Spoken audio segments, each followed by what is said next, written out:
시청자 여러분 안녕하십니까? 이어서 광주 전남 뉴스데스크입니다. 박근혜 대통령에 대한 탄핵 심판 결정이 임박한 가운데 금남로에서는 탄핵 인용을 촉구하는 18번째 촛불 집회가 열리고 있습니다. 현장에 나가 있는 취재기자 연결합니다. 송정근 기자, 금남로에 시민들이 많이 모였습니까? 네, 조금 전 금남로에서는 주최 측 추산 5만여 명의 시민들이 모여 박근혜 대통령 탄핵을 촉구했습니다. 방금 전에는 롯데백화점 앞에서 규탄대회를 열었는데요. 사드 부지를 제공한 기업 롯데에 대해 항의의 뜻을 밝히기 위해서였습니다. 현재 시민들은 다시 금남로를 향하고 있는데요. 마무리 행사를 하기 위해서입니다.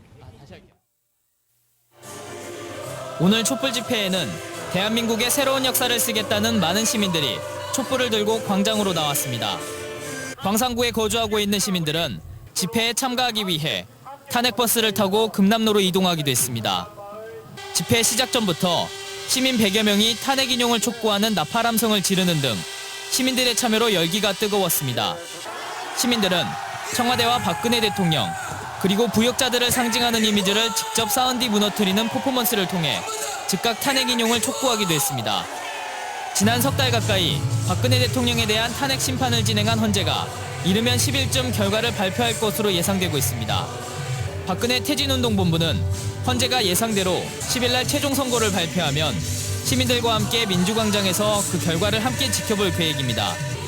만약 헌재가 결과를 13일에 발표하면 다음 주 토요일 마지막 촛불 집회에 탄핵 인용 촉구를 위해 모든 힘을 쏟을 예정입니다.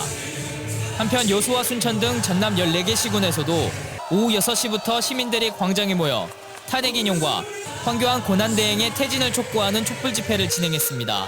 지금까지 금남로에서 MBC 뉴스 송정근입니다.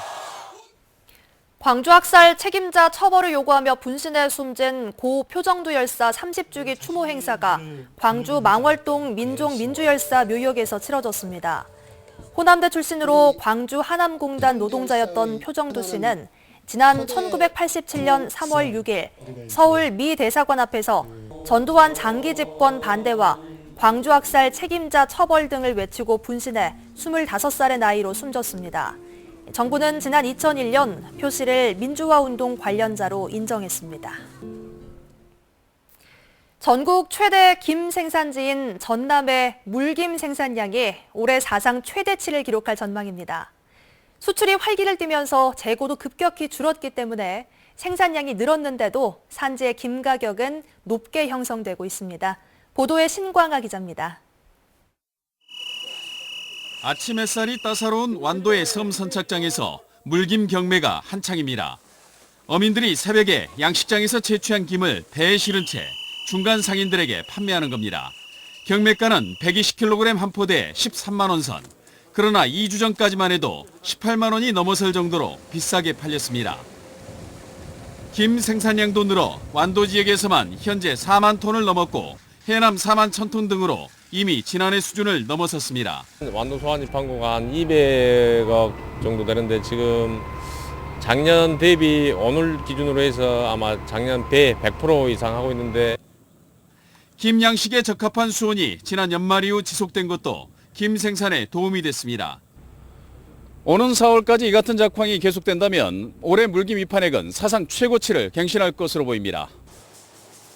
미국과 중국으로 수출되는 김이 연간 3억 달러에 달하면서 재고 증가에 대한 부담감이 없는 것도 김 생산이 증가한 원인입니다. 이게 마무리까지 이제 이렇게 가면은 어떨지 모르겠습니다만 지금 현재로 봐서는 예년보다는 훨씬 좀 더 낫다고 봐야죠. 건강식품으로 김에 대한 세계적인 관심이 높아지고 서남의 수온이 안정되면서 사상 유례 없는 김 풍년을 일구고 있습니다. MBC 뉴스 신광하입니다. 프로축구 광주FC가 광주 월드컵 경기장에서 열린 K리그 홈 개막전에서 대구FC를 상대로 승리했습니다. 광주FC는 전반 43분 조성준 선수가 결승골을 성공시켰고 이를 끝까지 잘 지켜 1대 0으로 승리했습니다.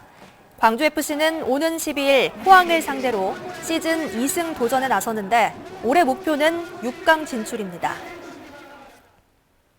전라남도가 고병원성 조류인플루엔자 재확산 우려에 방역 업무를 돕도록 위촉된 공수의사 52명을 동원해 위험 농가를 전담 관리하기로 했습니다. 이들은 10만 마리 이상 대규모 산란계 농가 7곳 등 취약 농가 106곳에서 질병 발생 상황과 방역 지도를 맡습니다. 전남에서는 지난 1월 이후 42일 동안 AI가 잠잠했지만 최근 해남과 강진에서 H5N8형 AI가 다시 발생했습니다. 포스코 광양제철소가 열연공장 조업 30년 만에 코일 생산량 3억 7천만 톤을 넘어섰습니다. 광양제철소는 지난 1987년 제1열연공장 준공 이후 연간 270만 톤을 생산해왔습니다. 이후 2, 3열연공장이 잇따라 들어서면서 연간 1,900만 톤 생산 체제를 구축한 끝에 코일 생산량이 지구 둘레 256바퀴를 돌 수 있는 3억 7,500만 톤을 넘어섰다고 밝혔습니다. 오늘 오전 7시 10분쯤 신안군 흑산면 상태도 인근 해상에서 조업하던 9.77톤급 어선의 선원 김모 씨가 실종됐습니다. 해경은 조업을 마치고 인근 해역으로 이동하던 중 김 씨가 선박에서 보이지 않아 신고했다는 선장의 말을 토대로 해상에서 수색 작업을 벌이고 있습니다. 한반도 사드 배치로 중국의 경제 보복 조치가 가시화된 가운데 여수산단 석유화학업계가 긴장하고 있습니다. 정부가 사드 배치에 따른 중국의 경제 보복 조치에 대해 대응책 마련에 나선 가운데 여수산단 입주업체들은 주요 생산 제품인 폴리에틸렌과 폴리프로필렌, ABS 등 기초 석유화학 제품의 수출로까지 파장이 확대될까 우려하고 있습니다. 여수산단 270여 개 입주업체의 지난해 총 생산액은 66조 1천억 원으로 이 가운데 수출액은 33조 원 규모 50%가량을 차지했습니다.